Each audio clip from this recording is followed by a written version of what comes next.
The second of my novels to be published was The Truth of Everything. And I was working through the literary agents, Curtis Brown then, and Tim Curnow said to me, "Oh, that's a modest little title." But the opening is in Sophiatown, which was a big shanty town on the outskirts of Johannesburg. It was the forerunner of what today is known as Soweto. Soweto actually meaning south-west townships. But Sophiatown was a great jumble of a place, and whites weren't supposed to go in there. It was only blacks.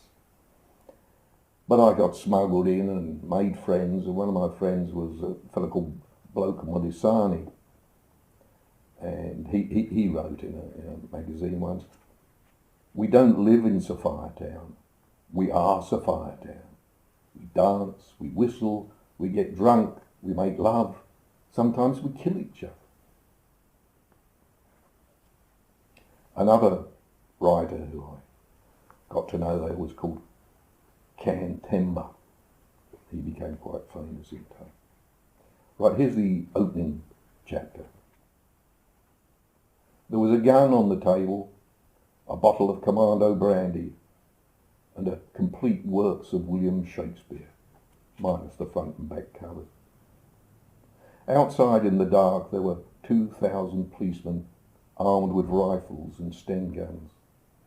There was an armed policeman every 50 yards along Main Road, Toby Street and Johannes Street. It had been raining all night, pounding down on the tin-roofed town. Nobody was sleeping.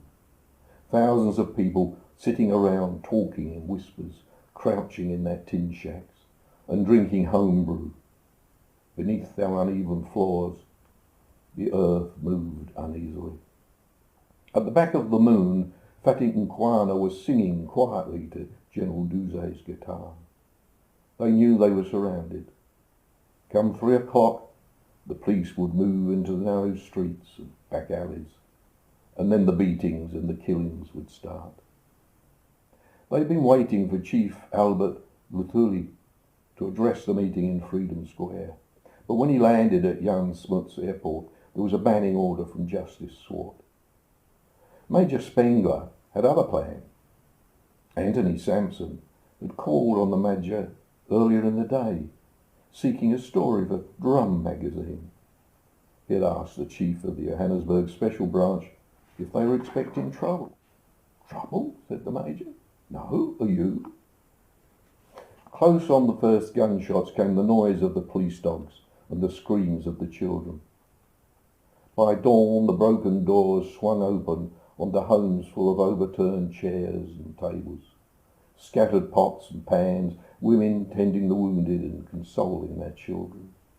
And here and there a house was still burning, an overturned car was gutted, and people were standing in small groups just looking at the clothing and cans in the puddled streets. Henry Clark was in the House of Truth. That was what Cam Temba called his shantytown shack. Cam poured a drink for the young man and asked, "Where were your cameras, Henry?" "Don't," said Henry. "Why are you sitting there looking like that, Henry? You have no problems. Shit, man. All you have to do is go back to your hotel and have the houseboy run you a nice hot bath, and you can sit down and write out all your indignation in a long letter to your liberal friends back home. Perhaps they'll get a fund to send us some blankets and tins of powdered milk." "Tell me, Cam, what can I do?" "If I have to tell you, then you cannot do it." "I'm shit scared, Can. I expected them to come bursting in here any minute."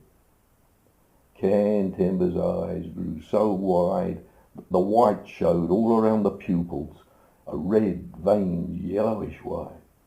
"Hey, you one young English fellow in the right place at the right time, eh? Really dangerous, eh?